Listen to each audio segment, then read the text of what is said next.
and join us month after month. They cover all things sleep and TMJ, as well as practice growth in these areas. So if you ever have any specific topics you'd like us to cover, feel free to drop them in the chat box and we'll make sure to address them. Like I mentioned a little bit earlier, the best way to view the webinar today is in speaker view. So if you click that view button in the upper right-hand corner, it'll allow you to do a side-by-side of Mayoor's PowerPoint, excuse me, Dr. Patel's PowerPoint and his camera, so that you can kind of see a good side-by-side while he's lecturing. If you have any questions, feel free to raise your hand and I can unmute you or utilize that question and answer box throughout the webinar. So as you know, our topic today is managing those complications related to oral appliance therapy for OSA. Feel free to, again, to ask any questions you want. So utilize that chat box and we're happy to address those throughout the webinar. You will also receive a promo code at the end of the webinar, so make sure you stick around. I can see when you attend the whole webinar or not. So when it comes to your CE credits, you do need to attend the whole time in order to receive those. So stick around to the end, and then we will be emailing those out post the webinar. So I'll pass it over to Frank now, and he'll share a little bit about True Function before we get started. Thank you, Trish. Dr. Patel, thank you for joining us. It's truly a pleasure to have you here, and it's always a treat for our clinicians to hear you speak, and it's a blessing to have your support. So thank you. Everyone, just wanted to say a little bit about True Function. We're a little bit different. We work a little bit differently. True Function has been around for 25 years now. We're on our 25th year. And I started this company because when I was a dental assistant, we found that we had some challenges that we would run into. One of them was a turnaround time. It was inconsistent with our manufacturers and our labs. Another issue we had was inconsistent quality as well. And another big challenge we had was just good communication and customer service. So I'm sure you don't have those issues with the companies you work with, but if you ever run into those issues, you'll find that working with True Function is a little bit different. Our vision is to continue to grow as a dental appliance company and an oral device company, and continue to provide the best quality and the best service and the best people available to help you. So can't wait to continue to work with some of you and to work with anyone that might be new to us, and looking forward to our collaboration. Thank you, Trish. Frank, just realized you said 25 years. I'm doing the math here. That means I've known you for about 22 years. Yep, you were like 13 when we met, Dr. Patel. You were like the Doogie Howser of dentistry. Oh Lord. Wow, time flies, buddy. Time flies. It does. Okay. Trish. Excellent. Sorry, Trish. No, you're good. Am I frozen? Okay, that's good. Okay, so next I'd like to introduce our clinical director and our dear friend here at True Function, Dr. Mayoor Patel. Dr. Patel received his dental degree from the University of Tennessee in 1994. After graduation, he completed a one-year residency in advanced education in general dentistry. In 2011, he completed his master's in science from Tufts University in the area of craniofacial pain and dental sleep medicine.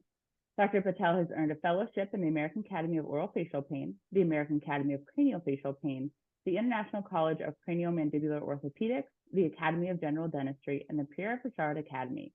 He also has earned his diplomate in the American Board of Dental Sleep Medicine, the American Board of Oral Facial Pain, the American Board of Craniofacial Pain, and the American Board of Craniofacial Dental Sleep Medicine. Presently, Dr. Patel is the co-founder of the British Academy of Dental Sleep Medicine and the Ben Pat Institute. He also serves on the Academy of Craniofacial Pain as a secretary, board member of the British Society of Dental Sleep Medicine, and a board member and as an examiner chair for the American Board of Craniofacial Pain and the Craniofacial Dental Sleep Medicine. In the past, he served as a founding board member of the Georgia Association of Sleep Professionals. Since 2003, Dr. Patel has limited his practice to the treatment of TMJ disorders, headaches, oral facial pain, and sleep apnea. Additional contributions have been published a textbook for dental sleep medicine and numerous textbook chapters on oral facial pain and dental sleep medicine. Consumer books, one on treatment options for sleep apnea and the other on understanding temporomandibular disorders, in various professional and consumer articles. Dr. Patel speaks nationally and internationally on topics of dental sleep medicine, oral facial pain, and TMJ disorders. So thank you for joining us. I'll turn it over to you now. Awesome, Trish. Thank you. So there's a short request to kind of just give you a quick synopsis. And maybe it's a good thing that the request came through on how you do an exam. So the key here is I'm just going to quickly just demonstrate on myself how you do a chair-side exam. And I think that'll be a good segue into this whole side effects component, because some of the topics on the side effects that we're going to be talking about would be pain that may be a result of wearing such devices. So just a quick overview. In my practice, what I do when it comes to assessing patients with possibly musculoskeletal or temperamental joint component is to do a quick cursory eval. The way we set the stage is we kind of calibrate ourselves. So I suggest you all get into the practice of kind of figuring out what 2 pounds of pressure feels like. One good way to figure that out is to get a foot scale.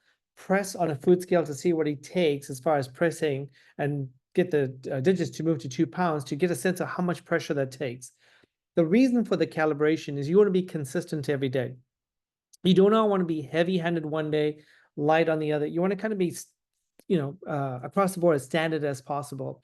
So when we palpate muscles, it's 2 pounds of pressure. When you palpate the joint, it's half the strength at about 1 pound. So the way this works is basically I will start off with the anterior temporalis. I'll do it unilaterally, but clinically everything's done bilaterally. So I will start with the left, then go to the right, then go to the left, then go to the right. So just for illustration purposes, I'll start with the anterior temporalis. Now, if you're not sure where that is have your patients clench down. And when they do, you'll feel the bulkier section. That bulkier section is your anterior aspect of your anterior temporalis. So 2 pounds of pressure, I may hold it there between 3 to 5 seconds and ask the patient to score their pain. Scoring would be simple. 0 is no pain, just pressure. 1 if it hurts a little, 2 if it's kind of in the middle, and 3 it's the worst pain ever. It's extremely subjective, but on a 0 to 3 scale, it's quicker for them to make that decision than to go on a 0 to 10 scale, which, you could be there all day trying to figure out if it's an 8 or a 9. So mild, moderate, severe. And if it's pressure, it's a 0. So we'll do anterior temporalis. Now, to do the middle, it's basically 2 finger widths. So you go 2 finger widths, you go to the middle, 2 finger widths from there, you go to the posterior. So you got the anterior, middle, posterior taken care of. The next will be the lateral joint capsule. As you can see, when I do muscle palpations, it'll be 2 fingers. When I do the joint, I pretty much just use 1 finger. Lateral capsule, teeth together, just push in the lateral pole and see is there any pain. Posterior joint space, I'll have them open. And I'm pushing the finger in a posterior anterior medial aspect, all right, to see if there's any tenderness there. All right. Deep master, I'll have them clench down on the back teeth, and when they do so, I'll push on the posterior aspect. Now, what's important about the master, you've got 2 things to be mindful of. One is a deep fibrous, and one is a superficial fibrous. So have them clench, you'll feel it belly up, that's your posterior belly. Sorry, that's your deep fibers. Have them push into the deep fibers and see if there's any pain being provoked. Have them separate their teeth, just go slightly anterior to get the superficial. So you got the deep, you got the superficial. Stylomandibular ligament, which is right back in here, right? Sternocleidomastoid, which is this right here. Anterior digastric, which is right up in here. And then you got the suboccipitals, which is the base of your skull. I've got the trapezius, that's right up in here. And then you'll follow through by going intraorally and take your finger up to the lateral aspect of the ramus, which is where your temporal tendon inserts. The medial pterygoid, I'm going to have to describe it, but the medial pterygoid is, you're going to get the finger between the tongue and the medial aspect of the mandible. You're going to drop the finger into a little crevice. You're going to walk it posterior laterally, and you'll feel a depression. That depression is where you quickly just push and come right out. You do not want to hang there too long because you could definitely induce a gag reflex, but that's the best way to get to the medial pterygoid. And then finally, the buccinator, I will just pull the cheek out and do the origin of the buccinator and the insertion of the buccinator. If you think there's a lateral pterygoid involvement, the only way to get to the lateral pterygoid is not by using your finger and trying to get back behind the tuberosity of the upper maxilla. You want to open against provocation or resist against protrusion. So it looks like this. Have them open, and as they open, I'm going to push up. All right, as you push up and they're trying to open, whichever side there's pain, that's the lateral pterygoid that's involved. So one can be opening against resistance, the other can be protruding against resistance. They will push forward, I would push back. So it looks like this. They go forward, I go back. And as a result of doing that, you try and pick up if it's the left or the right. So this kind of just gives you a quick cursory evaluation at baseline, what the muscles of mastication, some of the accessory muscles might be, some of the upper cervical components may be, the joint itself, all right, and the retrodiscal tissue area. To get a nice idea is, are they healthy? Is it affected? And this may guide you in determining how aggressive you may want to be with your protrusive bite. In some cases, maybe you want to consider what type of appliance you may make or what modification you would add to that appliance based on the findings. The problem with this is no cookbook. So you're going to make mistakes like I have in the past. But if you make a mistake and the person becomes more symptomatic with the device, troubleshoot what may have gone wrong and then figure out a solution for it. But I'll give you some few pointers as I go through the slide deck so you have a better perspective of what this might look like. So your patients are going to present with one of a couple things, right? Bite change probably being the biggest one. And we'll talk about bite change and how to probably establish or reestablishing their bite. Joint sounds is an interesting one that many people don't talk about, but I'll spend some time explaining why a person that had no joint noise now has joint noise after wearing a sleep appliance. The other things may be open context that you may see, and I'll give you my thoughts on open context. And I'm glad we have Frank, because he can definitely chime in and kind of give us some insights from a laboratory standpoint as far as open context that may develop when wearing sleep appliances. Jaw pain, of course, being somewhat common. Teeth pain, not really a problem, but I do want to talk about teeth pain. I mean, yes, it's a true function webinar. Yes, Frank's on the other side, but I'm going to be honest with you. You give Frank good impressions or a good scan, it's rare you're going to have a problem with fit. If you do have a problem with fit, frankly, don't blame the lab. Double check maybe your scan, double check the impression you took. You'll find that if you've done this over and over again with true function, which I have, if I have to pick up a handpiece for more than 4 to 5 minutes adjusting a device and from a comfort standpoint, then we just take new impressions. Or in this case, now I'll probably take a new scan. So teeth pain is not really a big issue. It's an issue depending on the lab you may use. And I'll explain why this might be here shortly. The other things might be loose teeth that are things that you may run across or come across every so often, and dry mouth. So we got a lot of different things we're going to spend some time talking about. If there's things I've not put on this that I think are more relevant, please, like Trish said, make a comment and I will entertain the questions at the end. So if we just take a journey down literature lane for a minute and see, okay, what's reported commonly as far as temporary side effects when it comes to using an oral appliance to manage these conditions? Well, first of all, if you look at papers themselves, there's a huge range as far as frequency of these conditions for present themselves, anywhere from 6 to 86%, right? But if we then go into these papers and say, okay, what are the things they talk about commonly? TMJ pain being one, myofascial pain being the other, and you can kind of get a sense based on the list. I will spend some time elaborating on this, but you get a sense that yes, these are the same things that we see every day in our practice. The question might be is how often do you see it? Now, in my hands, I'd say maybe 4 out of every 20, 25 patients come in with something that I need to deal with. But the vast majority, if they follow through with the recommendations provided, it's not a major issue. And I'll explain what those recommendations are here shortly. So bite change is probably the biggest thing that most people are afraid when it comes to using oral appliances to manage these patients. And, you know, in dentistry, we somehow were told that if you get a bad bite, it's the end of the world. But why not ask the question the other way? How many times do we have patients that come into our practice with a bad bite, but are doing just fine when it comes to daily living? They can eat, they can talk, they have no pain. So I don't know why we kind of get scared of a bite change from happening. I will share this though. It's probably our responsibility to try and minimize it. But if it were to develop and you've done everything and the patient's also done everything within reason, then I think it's an accepted side effect if they're not willing to try something different, such as PAP therapy and so forth. Now, here's an example of a patient seen in April 2011. The first set of pictures on top is day of delivery. He disappears on me. He resurfaces in November. The only reason why he resurfaced was because he had gone for a teeth cleaning appointment, and it was brought to his attention his bite's not right.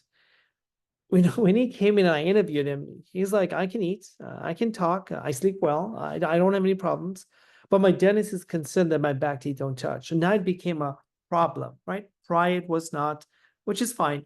So we look at this guy, we kind of get some information from him. So what do you do every morning when you take this device out? Oh, I take it out, I brush my teeth, and that's it. I said, well, what about those few things that we discussed in detail, provided written instructions as far as things to do every morning to try and reestablish your bite?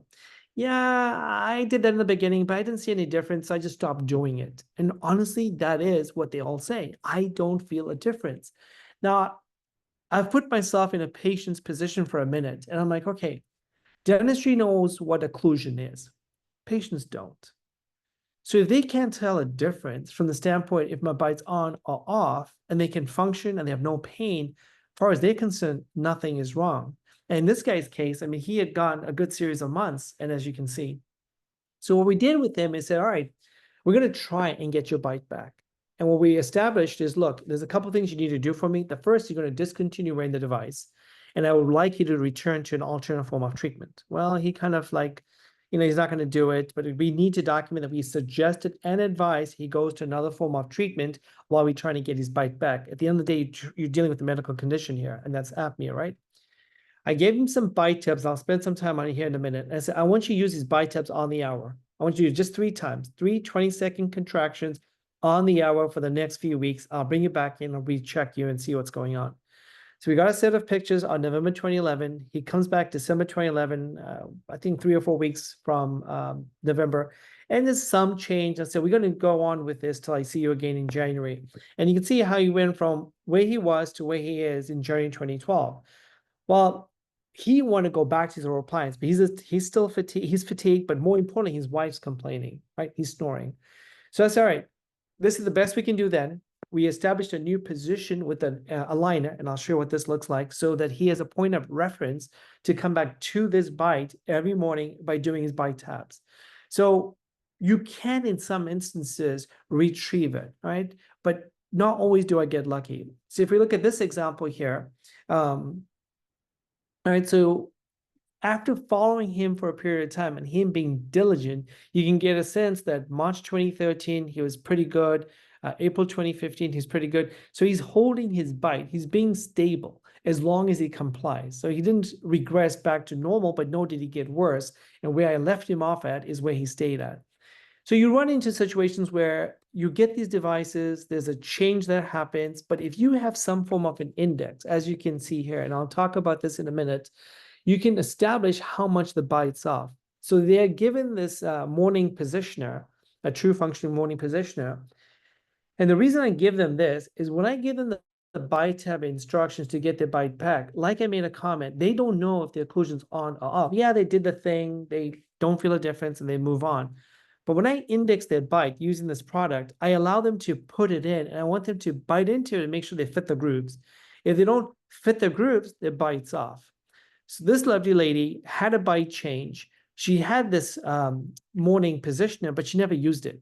She thought she was doing the bite taps correctly, but she really wasn't. So you can get a sense that when I fit this in her mouth, what that discrepancy was when the mandibles being pulled more forward, and you can see how it's not into occlusion. So same thing with her. We discontinued the device, we gave the bite tabs, we encouraged you to do it on the hour, and we was able to establish the vast majority of a bite back, all right? So you can, in some instances, get the bite back. You got to ask the question, what happened? And as we all know, what happens is when the mandible goes forward and is held forward for 6 to 8 hours, the lateral pterygoid is contracting. And because the lateral pterygoid is contracting, the next morning, you want the bite to return. But because the jaw has been held forward with the pterygoids engaged, it takes some effort to release the pterygoid to allow the condyle to seed.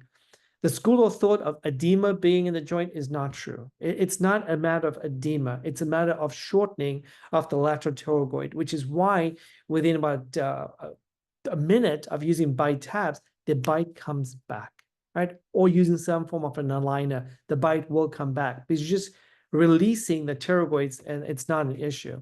There's many, many tools you can give your patients. For example, there was this one here made by Suwad, where they would just bite on it while they were showering to reestablish the bite.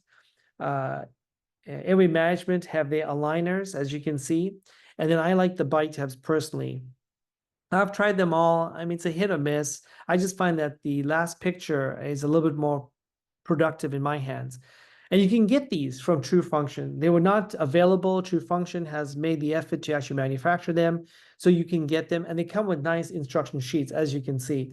And we basically tell these patients, you got 2 bite taps, stick it between your teeth, slide your jaw forward first, then go back. And when it's retruded all the way, bite into it as hard as you can and flex it up. I like to flex up so it creates a little bit of counter resistance, so they're fighting it. And this allows the pterygoid to release a little better than just to bite it, and hold it for 20 seconds and just do it 3 times. And within a minute, it bites back, right? If they've got big, large restorations, composites, and you're afraid that you may pop it, then take 2 bite taps and just go on the posteriors. But the same rules apply. Protrude forward, then retrude and bite down. The reason I say why they need to go forward first, even though we want the jaw to go back, is patients don't know how to take the jaw back, but they know how to take the jaw forward. The funny time is they say, my upper jaw? I'm like, no, it's your lower jaw that moves. But, so lower jaw comes forward, take it all the way back, and when it's back, bite down on these tabs, sustain that for 20 seconds, do this 3 times, and you should be good. And once they finish off with that, I fabricate a little aligner, which is this product right here, and I make this so that they know that if they fit this, their bite is back, right? If I just left it up to them using the bite tabs, as far as they're concerned, everything feels fine, off they go. But when time lapses, there's going to be a change, if there is a change that's developing. So when they have this product, it's quite simple. What I do with this product is, as you can see, you put in hot water, and I fold in the walls just to make it a little bit more thicker. Place it between the teeth, have them bite down into the habitual bite, let it set up, and that's the end of that. All right, so it's quick, it's easy, it's chair side. They have a quick way of just putting something in the mouth and making sure that bites back.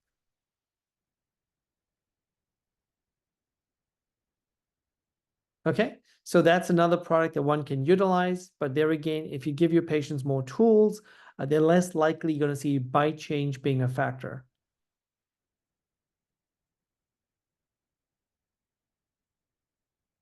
Okay. Now, there's other things you can use. A Mills morning aligner is also another good way to do it. The beautiful thing with this, it's in the eccentric bite, right? So in the eccentric occlusion, it's a Mills prosthesis. They can just put that between the teeth, and while they're showering, they can just kind of bite into it. And the same argument is to release the pterygoid, get the bite back. And there again, when you send your impressions or scans, just send them a eccentric occlusion bite as well, and they can get something of this sort made as well, along with your appliance. So there's many different tools one can utilize to try and get that bite back. Now, what happens in some cases is, Frank, do you have anything to interject there, sir, as far as the milled morning aligners are concerned? Let's try that again. Just a quick note.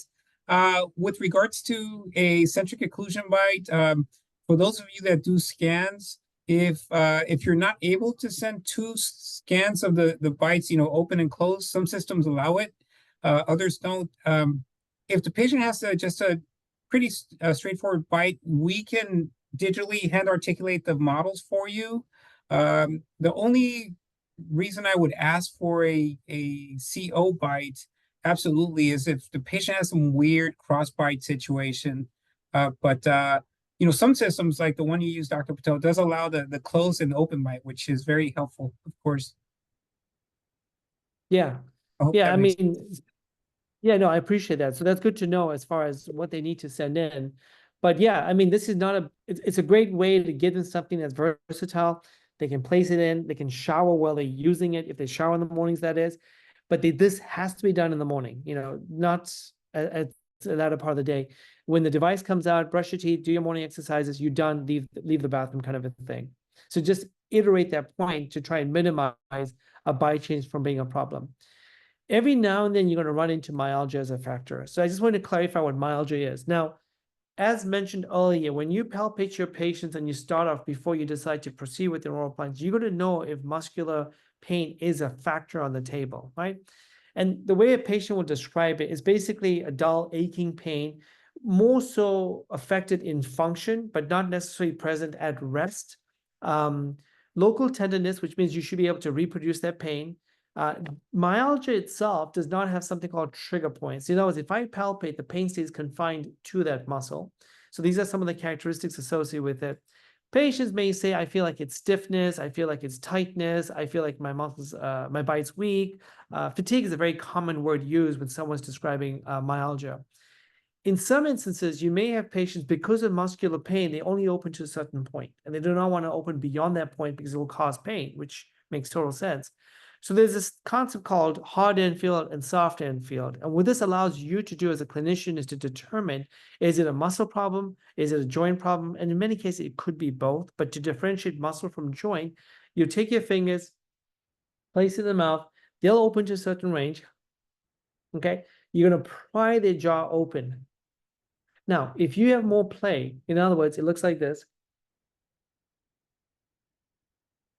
and I can get them to pry open, it's muscular. If I can't, it's a dead stop and they don't nudge, then more than likely it's a joint issue or intercapsular problem. So this kind of gives you an idea, chair side, to triage this.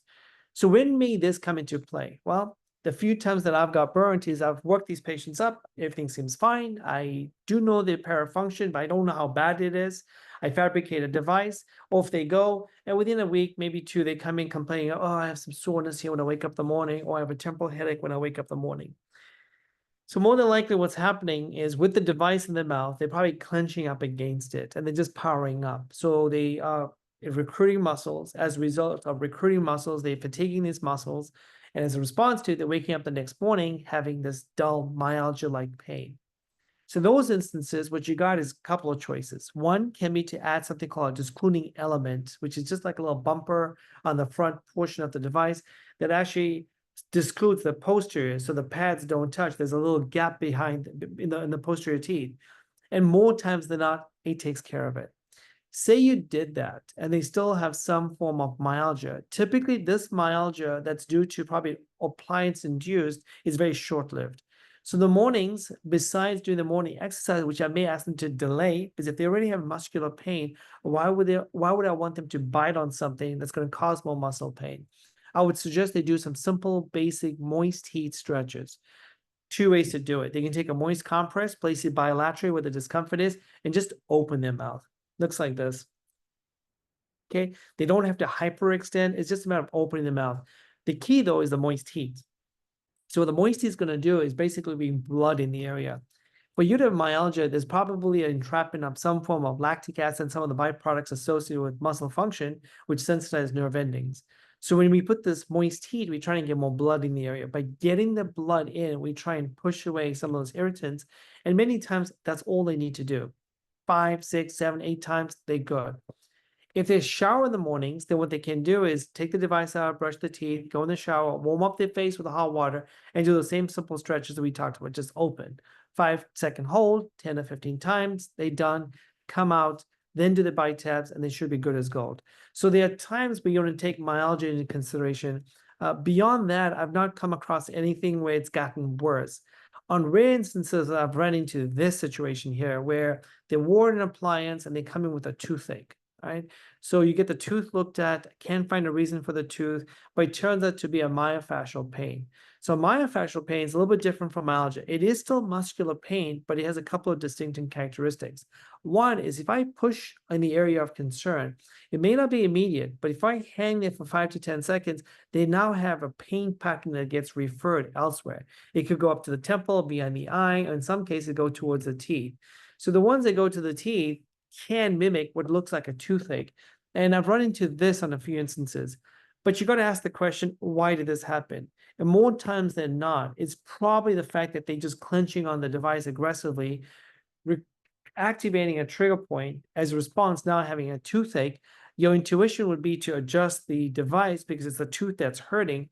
But what you want to first do is reproduce the pain if you can. And I would suspect muscular pain because remember, they didn't have any issue prior. They wore my device. After maybe a day, 2, or a week into it, this developed. So the common thread here is something to do with the device. So I would just go palpate, find that trigger point. Now, if you feel comfortable, you can inject it and break it up. If you don't feel comfortable, they can passively stretch it. You can send them to a physical therapist. You can do spray and stretch. There's a lot of things you can do to break it up, but I would not go deal with the tooth. The tooth just happens to be the bystander as a result of this trigger point. And I've run into this on occasion where they say, I got your device, now I have a toothache. Well, it's very unlikely because your teeth were healthy before we started.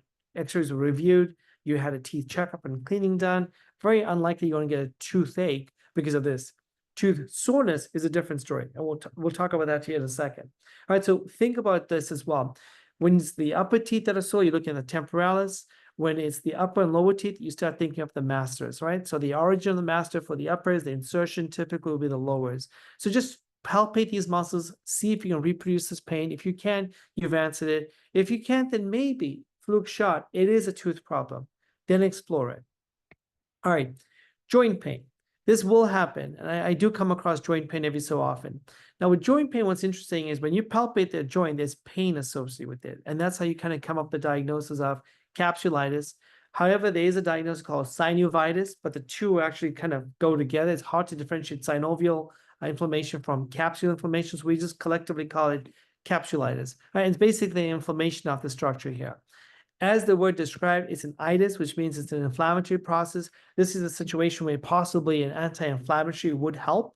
A couple things that you may have thought of, you may not have thought about, is I like to now use a lot more topicals. So if I have the situation here, I may ask them to use Voltaren gel, as long as no contraindication, and just apply it to the joint before they go to bed, and again upon awakening. But the question you may want to ask is, why do they have this joint pain, right? Did I miss something? In other words, in my initial workup, did I miss the fact that they may have a pre-existing jaw issue? Or two, when did this start? So I'll give you a couple of examples. Let me just see. Yeah, okay, let's look at this example first. Then I'll give you my other ones I'm thinking of.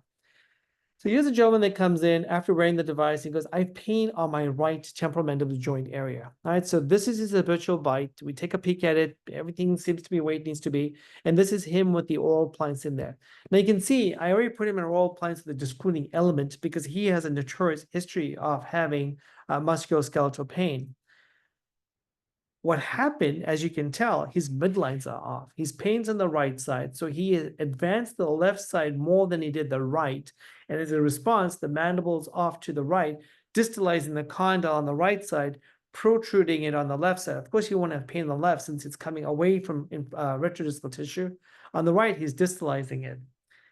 So if you know a dorsal appliance, there's an arrow that goes up and there's an arrow goes down. What he did is he took the arrow, followed it, but when he rotated, he did the same thing on the opposite side. So the right side never moved. The left side kept advancing. He kept on wearing it, and within, I think, 3 or 4 weeks of wearing it, developed pain. All right, so this was a simple fix.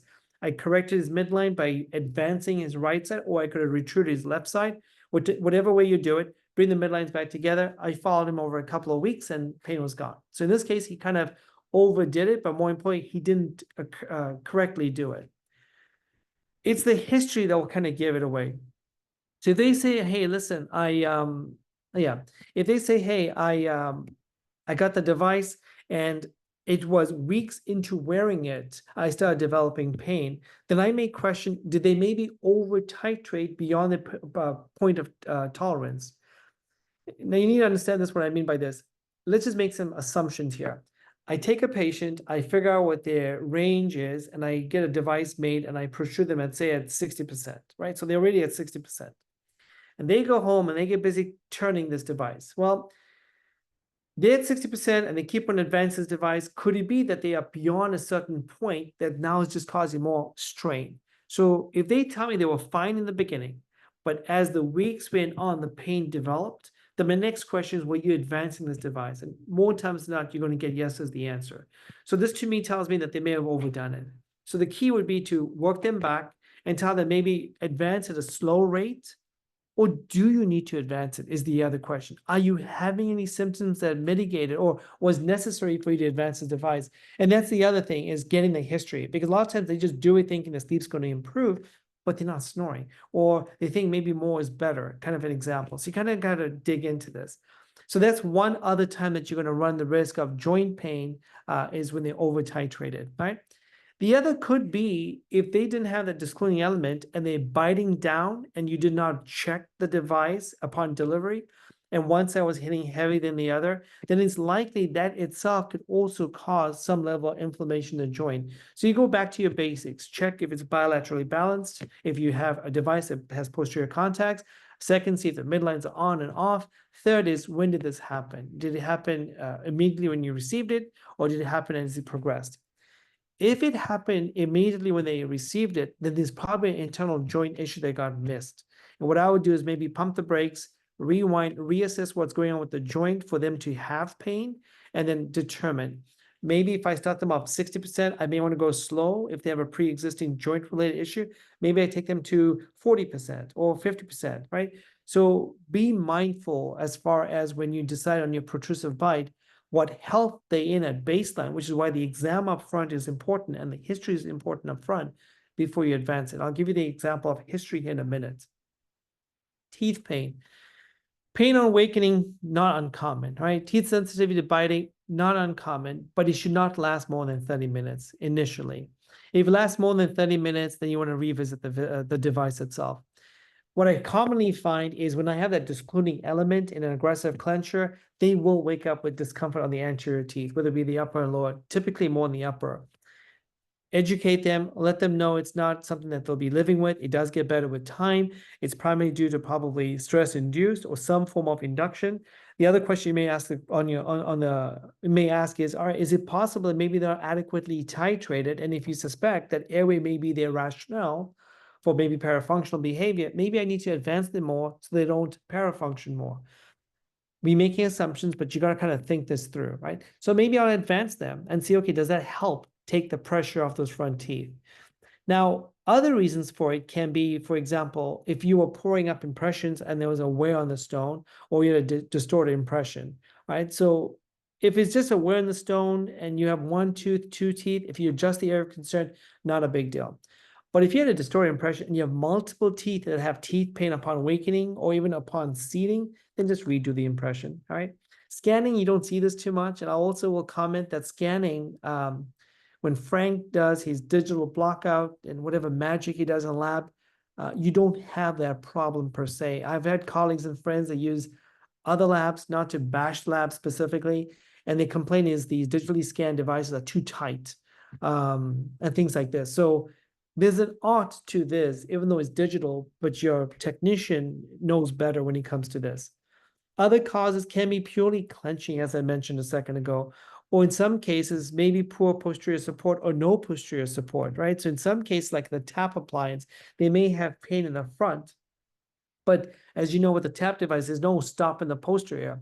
So in some of those cases, I may just add some acrylic and create a posterior stop, and the pain's gone in the front. So you kind of have to understand the situation and then deal with it.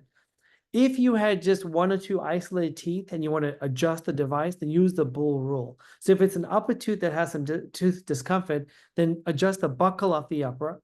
If it's the lower aspect, then the lower aspect of the lower. All right. So use the bull rule when you're making these adjustments. So you don't just whack the area off, because you want the area where the tooth is. So for example, let's look at the upper jaw. This is the upper. So this is the upper teeth. The person goes to sleep. Sleep appliance is in, right? So sleep appliance is covering the tooth. Now the jaw wants to fall back. So there's a counter force on the buccal aspect, which is going to push on these teeth. So you want the lingual wall to be intact to keep those teeth in check. So when you adjust it, you're adjusting the buccal wall, so there's not much pressure as it's trying to fall back. But you want to keep the lingual wall so the teeth don't move. You with me? If you hollow it out, because of the way the force is with time, you will get some movement of teeth. So just be mindful. And I'm using the max ray as an example. Same rules, reverse roll with the lowers. All right. So the lower, it's the lingual wall you adjust, but you keep the buccal wall intact so the teeth don't flare. Dry mouth, I mean, there's many reasons for a dry mouth. You know, sometimes not having adequate lip seal is a problem, too much vertical. If the person cannot breathe through their nose, they're going to use their mouth. It's going to cause a dry mouth. And in many instances, in our elderly patients, look at the medications they're taking. So just take all this into consideration when when they come in with the complaint of dry mouth. I like this product. I like the one in the middle. It's a Xerostomia saliva substitute gel. Patients that have a lot of these medications or they have nasal issues, then going through the process of getting the nasal surgeries and stuff done to help with nasal breathing, but they're still wearing an oral appliance and they're dealing with dry mouth. I suggest they get the Xerostomia saliva substitute gel. And before putting the device in at night, take an ample amount on their finger, coat their cheeks, lower lip, upper lip, lip on the tongue, put the device in, go to bed. So there's a lubricant in the mouth. It feels nice and moist. It lasts quite a bit, and they don't have to worry about it. The other things you can use is Xylamelt buttons. They can put their sleep appliance in, stick one button on the buccal cheek on the one side, another Xylamelt on the opposite side. So through the night, it dissolves and hence therefore gets at some point of saturation. So these are some chairside hacks that you may want to take in consideration. If you think the vertical is excessive, then just be mindful. Maybe start off by reducing the vertical. The only exception to that rule is if you start out with an appliance with less vertical, but you titrated and you couldn't get optimum results, and you found that vertical is the way to go, and you did add the vertical, now you have this dilemma. And, sleep is better, but they have dry mouth. I may suggest taping, right? So taping, as long as they have nasal patency, to help with that little hiccup. That does happen at times. Mobility of anterior teeth, I find it more in the lower linguals than the uppers, but on occasion I'll find it in the uppers. So with that, what I'm telling them is use a bowl rule, adjust it so there's not excessive pressure on that teeth, and it typically takes care of mobility in teeth. It's funny, excessive salivation is listed as a short-term side effect. I mean, I don't know if it's a side effect personally. I just think it's the effect of wearing a device and your body's perception to something being in your mouth. And it's your body's way of probably just producing more saliva, thinking it's a product to dissolve. So, we tell them, look, if this happens, put a towel on your pillow might be wet. I like them to put Vaseline at the corner of their lips so they don't get angular-cheilitis. And then also, it typically will resolve with time. In rare instances, I've asked patients take some Benadryl with it so it dries you up so you can adapt to wearing an appliance and then stop taking the Benadryl and see how you do. But salivation does resolve within a week or two for the most part. Now, on occasion, where patients will leave, everything fits, life is good, they'll come in and say, hey, I'm getting food trapped back here. Now, there's two schools of thought here. So we're going to talk about both schools of thought, and I'm going to leave it at that, all right? First school of thought, you want to wrap your second molars, right? You want to wrap the most posterior tooth to try and prevent teeth from moving. So that's number one. Number two is it possible if they have steep occlusal embrasures, when the device gets made, there's resin that will go into those embrasures. And if they clench at night on the device, is it acting like a wedge-like effect, therefore possibly opening up the contact? So these are all possible scenarios. So if I find that to be an issue, I may just remove the occlusal embrasure at delivery, or if they come in with an open contact, and more times than not, it does rectify it. But there's nothing wrong with telling Frank, hey, listen, on my default prescription, can you just block all the occlusal embrasures and make my device? But keep the buccal and lingual embrasures, right? It's more the occlusal embrasures. Why you want to try and keep as much buccal lingual embrasures? If for retention. Because you got to remember, these devices need to grab onto the teeth so that when the jaws pull forward, they don't fall out of the device. If there's not good contact, then the complaint might be is when I go to bed, my jaw props out of this device. So that's not going to really help the situation. So preserve the buccal lingual embrasures, but maybe block the occlusal embrasures, and that can minimize open contacts from developing in a lot of your cases. Dr. So Patel, let's look at, if I may yes, add sir. to that, just briefly. Please. So, clinicians, I know, some of you are taught to always wrap the most posterior teeth. Just be mindful and aware of patient anatomy. For example, if you have a patient with a steep mandibular plane angle, I got a set of models here I can show you, but if their bite looks like this, and we see, cases like this, it may be virtually impossible to wrap those teeth unless we raise the vertical, 3 millimeters in the back, which could be, whatever, 6, 7, 8 millimeters in the front. So just, stay open-minded. There may be times where we cannot wrap those teeth. And understanding that the big picture, of course, is where we're helping a patient breathe. So open contact and breathing, just, being aware of the priority when treating a patient for airway issues. Yeah, and that's a good point too. So there's a lot of variables to this. So even though I'm generalizing it, as Frank pointed out, it's going to probably be a case-by-case decision. And they're very good in communicating with you if they feel that there's going to be a certain issue that may arise. And, I would say listen to them. If anybody, they probably have more experience. We may see 10, 20 appliances a month. He probably sees 10, 20 appliances a day that's coming through his lab. So if anybody has more experience in the field, it's not us. It's actually Frank. So do keep that in mind when he does reach out to you. And trust me, he reaches out to me all the time, and I learn from it. So please take that with an open mind. Case studies is important. Just look at some examples. So what do you think happened to this guy? And maybe you guys can just type it in, and Trish, if you just want to yell the first 3 answers, and we'll just see what people are thinking. Habitual bite, wears a tap, shows up 8, 9 months later. He's got this open bite on the posterior.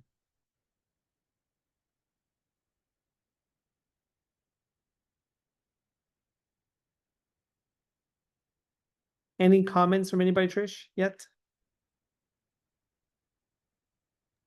Yeah, sorry. I had messaged you. I didn't know if you wanted to take them at the end. Couple questions. In relation to ear symptoms, they said any ear symptoms. I had one patient who felt his ear pop. I think that was earlier in relation to the morning aligners and getting the jaw back into position in the morning. Okay. What about, sorry, well, I'll come back to that one. Has anybody comment what happened to this bite? What their thoughts might be? Second molar is not wrapped, tightened lateral pterygoid. Okay, so second molar is not wrapped. So that's what caused the bite change? It just says So molar. It's fine. It's so hard with Zoom. It's okay. Yeah, let's go through this. So let's think this through for a minute, all right? That gentleman that I showed you had a unilateral posterior open bite. Unilateral, not bilateral. If it's bilateral, it's muscular. Remember, if you protrude the mandible forward, you wake up, there's a bite change. Because it's lateral pterygoids, both lateral pterygoids are affected, you're going to have a bilateral posterior open bite. When you come out with a unilateral open bite, you got to kind of look at this for a minute. So let's just think what may have happened. So here's some pictures. Here's a video. Normal joint, normal disc, picture on your left. When the person opens, the disc travels with the condyle down the eminence, as you can see in the video, right? This is a healthy, normal representation of what a jaw does. Okay. Then you have a situation where the disc is anterior displaced on the picture on the left, but when they open, it reduces and goes back into place, as demonstrated in the video. So with the video showing right now, teeth are in occlusion. As they open, there's a pop that happens right there. The disc reduces like it looks normal until they close and it slips back out, right? So this is what we call a disc displacement with reduction. So then you have this situation. Disc is out in habitual bite. When they open, disc is still out. As you can see in the image, you see that there is that little bubble or bolus sitting in front of it, which is the disc tissue. I'm not sure if you can see this arrow, but it's this structure right here that's anterior to the condyle. So this is an anterior disc displacement without reduction, suggesting it's not going back in. All right. So if you understand these fundamentals, what can happen is person wears the device for a period of time, shows up with a unilateral posterior open bite. So if it's unilateral, I'm going to look at a couple of things. What could have happened? Well, could it be that the disc was out and wearing that appliance, the disc may have gone in? So how can that happen? Well, let's see what kind of happens here. When you have a history of a clicking, popping joint that stops clicking, a couple things happen. You go from something that's reducing to non-reducing. So in the early phases, what happens is you have restricted opening and the condyle does not translate as down the eminence. But as time goes on, whether they did or did not have intervention, you'll see that the range of motion improves and the deflection gets less. And they may show up in your office looking like this last picture, which looks like normal opening and the opening wide. But historically, there was a disc that slipped, but no one asked this one question. And it's probably the best pearl you're going to walk away with from this webinar is, was there ever a prior history of clicking and popping? And I asked this to all my sleep patients. I want to know, did you ever have a joint that clicked? Because is it possible that it stopped clicking and the reason why it stopped clicking is completely anteriorly displaced?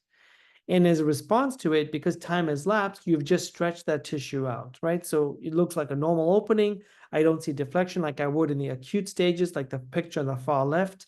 So this can represent a healthy, normal joint.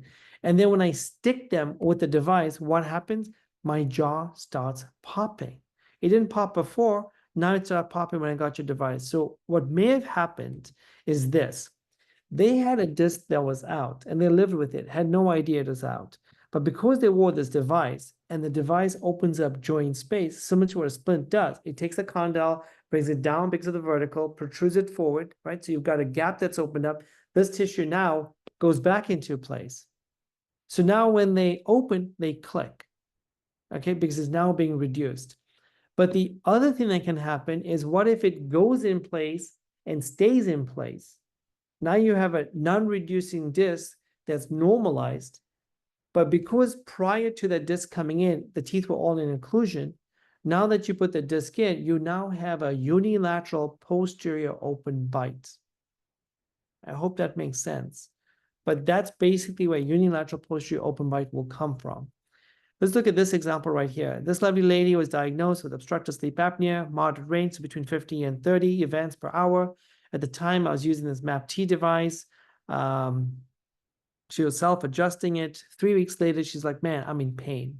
She comes in, and this is basically where the location of pain is. So she's kind of helped me. She's pointing to where the source of pain is, right? Pain started a few days ago after adjusting her appliance. Pain is dull, which is more on the musculoskeletal spectrum.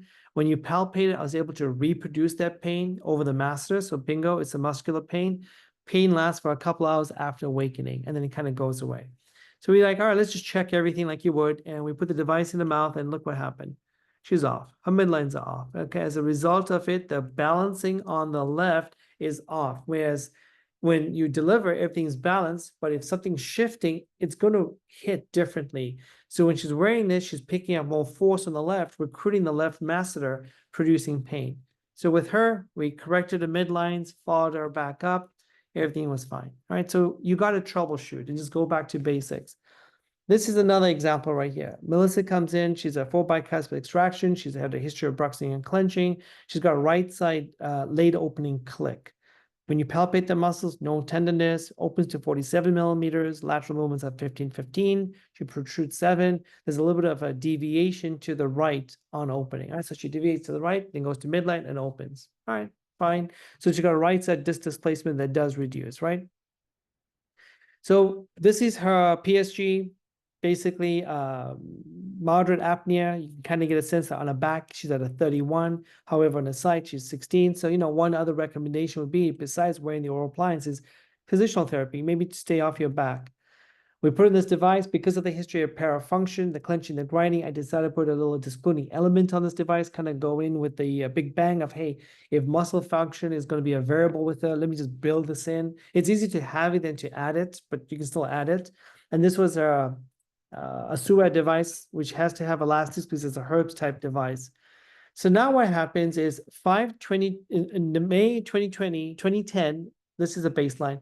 A month later, she comes in, she goes, boy, there's no opening click, all right? I'm not deviating to my right side, but I now have a slight open bite on my posterior right side. However, the follow-up sleep study demonstrates that her apnea is under control. The AHR is below 5, so she's good. She's just concerned with this bite. So what do you think happened, right? So you got a couple of choices here, but I think you kind of know the answer. In her situation, she had a clicking joint, and the clicking now went away, but she had full range of motion, so she's not locked. We actually fixed the jaw, but because for years she had a clicking joint, teeth were in occlusion, not a big deal. She clicked, opened, fine.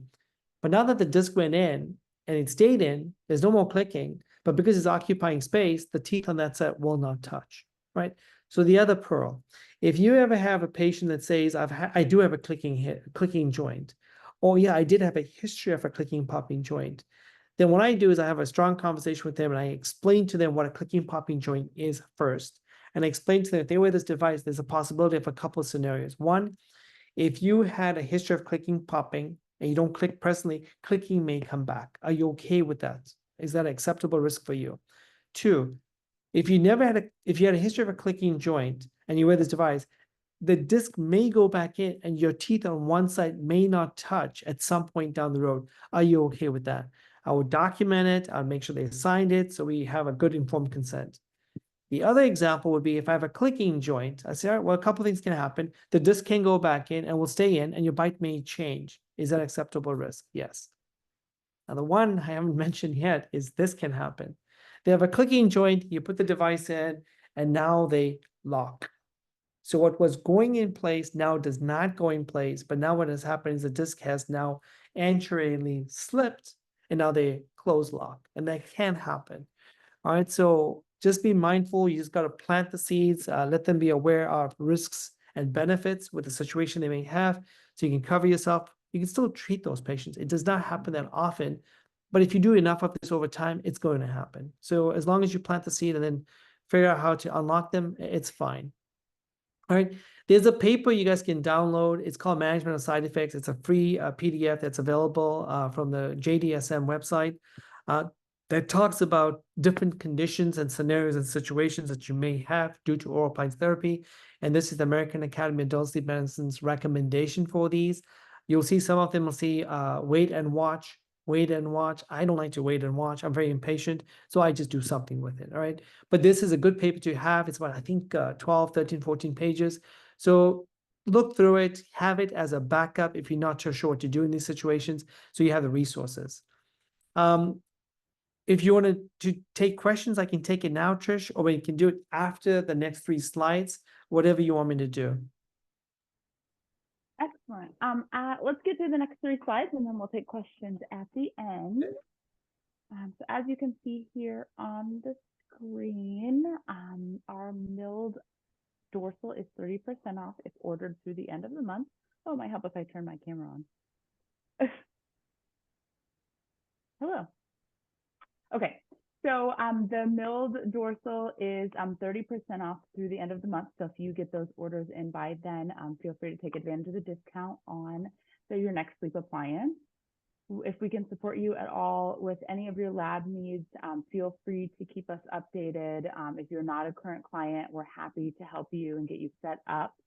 Our next webinar, if you wouldn't mind going to the next slide, is we are offering a level up in DSM course with Dr. Patel. So if you want to get more training, it's a full day online course. That'll be in October. So if you want a little bit more training, we'll have Dr. Patel go in more in depth on his sleep education. Feel free to join us. We're offering a really great special with 50% off if you register for the first 5 registrations. So you can use that QR code there right on the screen, and that'll take you to the registration page. Can you go to the next one for me? Excellent. So as you know, we do these webinars monthly. So our next one is going to be featuring Lane Lizzardini with sleep apnea leads, specifically on how to automate your patient communication for more delivered appliances. So specifically on marketing and growing your practice. That webinar is going to be on June 26th. So if you highlight that QR code on the screen, that'll take you to our education page where you can register for both Dr. Patel's DSM course as well as our next webinar. We will be emailing the recording of this webinar to you post-webinar. Give us a couple days to get it edited and out to you. Like I mentioned, the CE certs will also be emailed out to you post the webinar. That does take a little bit longer just to get everything in the system. So keep an eye out for those. Those will be coming in a separate email. And like I had mentioned, the other QR code there is for if you are not a True Function client, if you do want to work with us or just have any questions in reference to your appliances, feel free to fill out the form and we're happy to discuss any of your lab needs with you. So if you have any additional questions, feel free to put them in the question and answer box here and we'll get to those in just a second. So thank you all for joining us this evening. We always love topics that you would like to see on the webinar. So feel free to put those in the chat box too, so that we can address any questions that you may have. Okay, you ready for questions? Yes, ma'am. Okay, so any ear symptoms. So they had one patient who felt like his ear popped. And I do believe, again, this was at the beginning of the webinar in reference to the bites. the bites. Yep. Yeah, I mean, not 100% why that would happen, frankly, because truly you can get popping of the ear for one of many reasons. If they're doing the morning exercises and they had a pop, my curiosity would be more of a disc slippage, creating a sound that may be more audible in the ear, more so than the pop or the sensation being in the ear. There's no direct connection with getting the bite retruded and an ear-related issue specifically when it comes to reestablishing your bite. But let's just make some assumptions that someone has a vulnerable joint and there's some instability in this joint. And yes, every time they do this, there's some noise they hear. Then the other thing you can do is just have them slightly tease their bite back. So you can chew gum. And if you're going to chew gum, it's got to be like a hubba bubba gum, something that's like a bubble gum that has some strong texture to it. Passively chew that for a few minutes to once again work the lateral pterygoids. Another thing that I may use on occasion is just use their palm and lightly push back very softly and try and bite into your bite. Do that, 4, 5, 6 times. Once they feel like they've got their bite back, check it and you're done. Why I like the bite tab, it's aggressive. Okay, it is aggressive, but it releases their pterygoid. And frankly, I tell them to do 3 20 seconds. If they just did 1 20 seconds, bites back. Right. But I just say 3 because not everybody does 3, right? Yeah, that's the only thing I can say as far as the ear popping from just a little bit of information I've gotten so far. Okay, in that same topic, can you explain what exactly you did and recommended to the patient, and with what frequency was he recommended to repeat? Yeah. So With this the is, I'm bite tab. assuming bite tab. Okay, so this is in regards to the patient that had a change in the bite. So what I do with them is I had one today. Oh, funny we bring this up. I had a lady coming today. She has a dorsal appliance, one in the lab. Nothing wrong with the appliance. She's blaming the appliance. Her biggest concern is I can't get my back teeth together. She did have an AM aligner, the one from Airway Management, fabricated by a dentist here in town, but she just doesn't use it, right? So we checked it. He had the bites off because the day that bite was indexed, you could see the teeth were in occlusion. She's way off. So with her today, told her, all right, you need to consider an alternate form of treatment. She said no. I said, fine. You need to stop wearing a device. She said no to me. I'll see what happens. I told her this bite tab, I'm going to give you a couple. I want you to put it in your car, put it on your nightstand, put it wherever you're sitting, have a bite tab laying around. On the hour, I want you to put it between your teeth. And as I mentioned, slide forward, then go back, bite down 20 seconds, 3 times on the hour. I will see you in about 6 weeks. So I took some pictures today while she was doing it in the office. She said, oh, I feel like it's coming back. I'm like, it's going to take some time, but that's fine. So in 6 weeks, I'll bring it back in, take some pictures and see how much of the changes occurred. Once I hit a point that I'm plateaued, in other words, there's not much change, I will then go ahead and make her an AM aligner. The reason why I brought it back in 6 weeks, I would typically bring them back in 4. I'm out of town. So I told her to come back in 6 weeks, but typically I'll bring them back in about 4 weeks, all right? Just to check where their bite is. Because it does take a while to get the bite back. And what you'll find is you'll gain, you don't gain. Well, that's the new bite. And there's no point carrying on with it. They've done as much as they can. So then I'll make her a new AM positioner at that position. And so, okay, moving forward, you do your exercises to come back to this bite. It's actually a gain from where you were. And this is your new reference point as far as reestablishing your bite. Excellent. The milled morning aligner does not cover the first and second molars. Is that on purpose? And would that lead Yes, to it's bite a changes? purpose. So Frank can answer that. I mean, you're only wearing that in the morning, and the idea is so that your back teeth do touch. If your bite teeth do touch, then you know your bite's back. If you had resin or acrylic over it, it may defeat its purpose. Frank, any thoughts on Yeah, that? agreed. That's exactly it, Doc. The purpose is that the morning aligner is guiding the jaw into position, and they want to feel their natural dentition in contact. So that's the whole purpose of it. Yeah.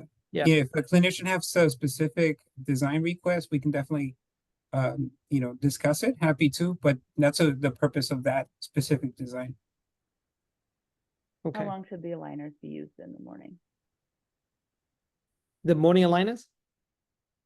So I just want to be clarified. So if you're using a morning aligner, they're going to bite into it, probably a few minutes. If you're in your bite tab, about a minute.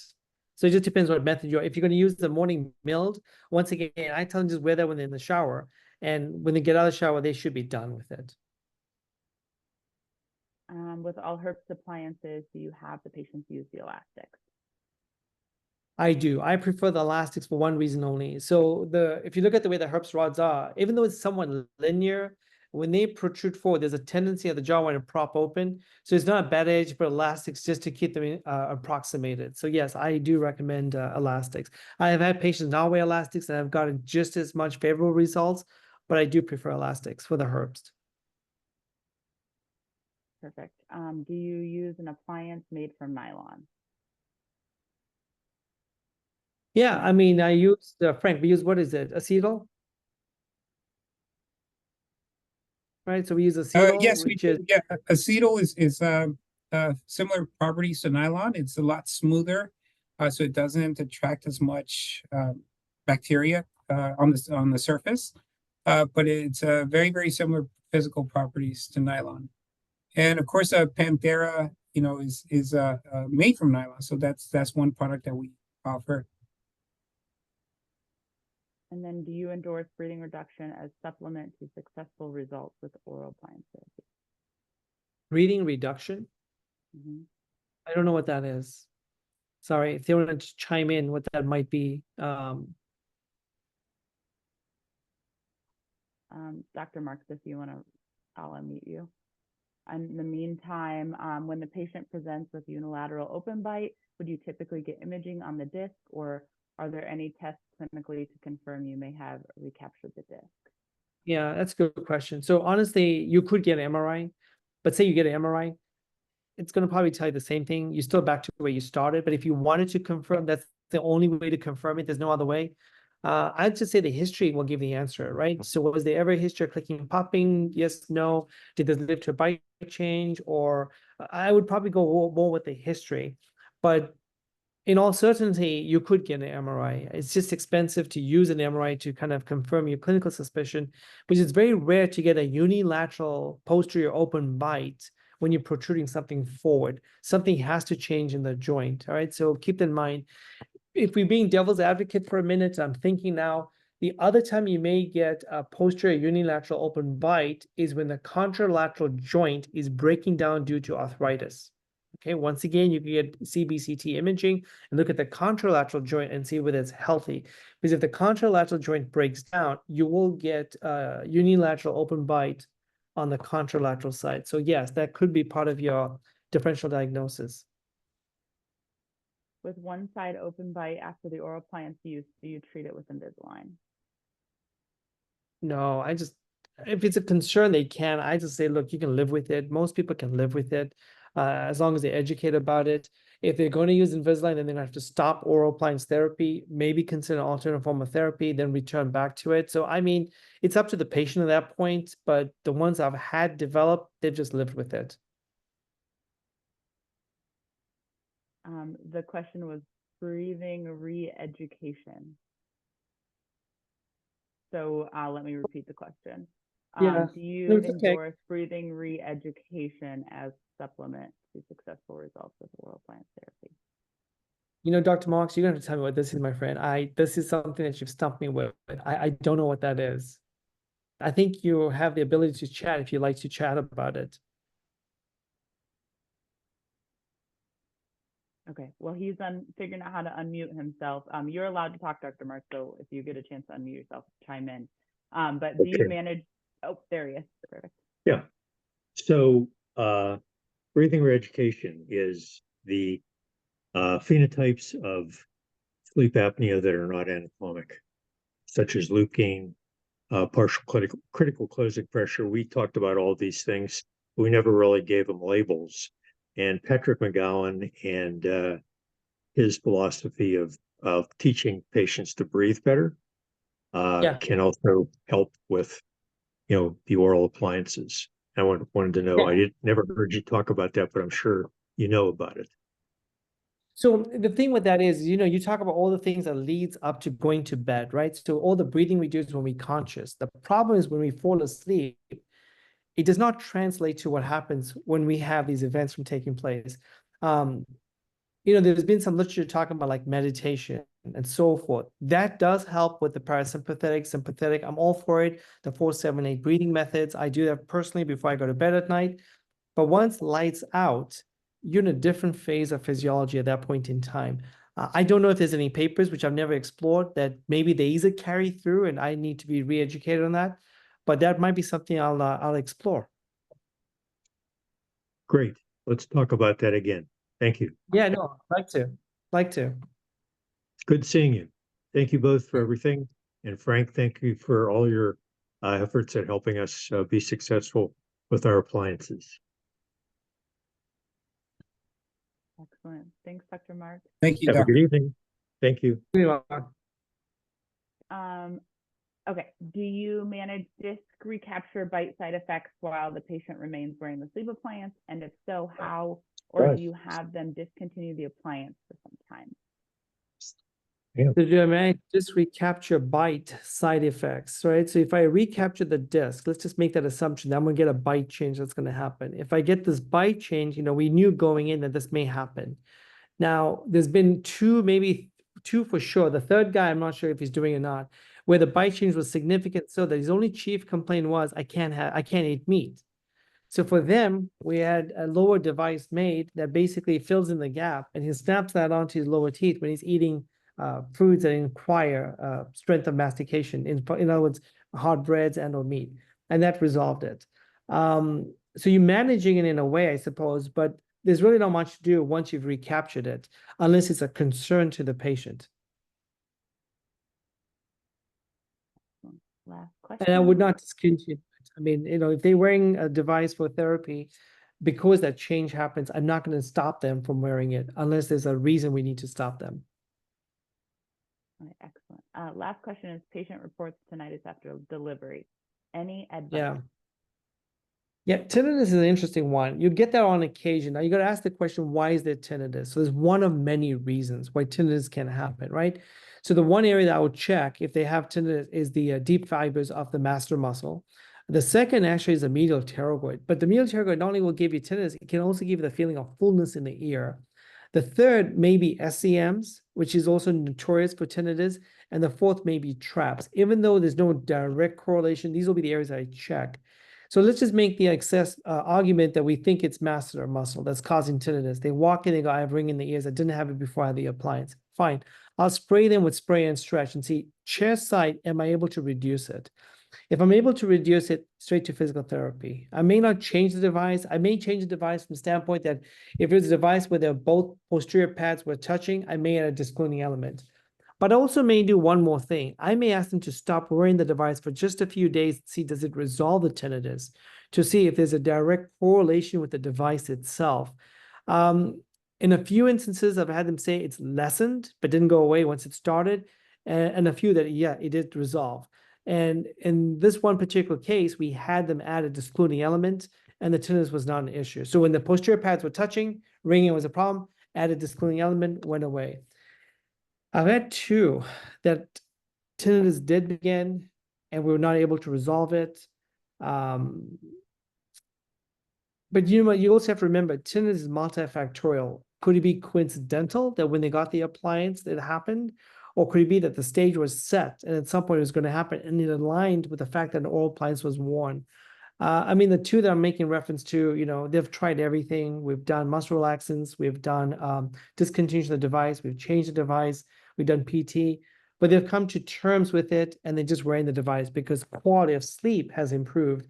But they got this negating, nagging, ringing in the ears. The good thing is these two in particular, their ringing is not bad enough where it disrupts their sleep. Because tinnitus can be to the extreme where it prevents them from sleeping because it's such a loud noise. In that case, using a sound machine. But these two, if it's a quiet room, they hear it. If it's not a quiet room, it doesn't bother them. So maybe I got lucky with them. But yeah, muscles and mastication for sure. Some instances, inflammation in the joint may contribute to tinnitus, but very unlikely. You'll probably get more pain in the ear if it's the joint itself rather than tinnitus. Excellent. Well, if anyone has any last remaining questions, feel free to put them in the question box. Otherwise, thank you everyone for spending your evening with us. We really appreciate it. And we hope to see you soon on the next webinar. Awesome. Yeah. Okay. Thank you. Thank you all I again, think Dr. we're gonna Patel and call it a Trish. night. Yes, thank you. Thank you Dr. guys. Patel. Appreciate you. Thanks for joining us, everyone. Bye, Frank. Have a good evening, everyone. Bye-bye. Good evening. Thank you again.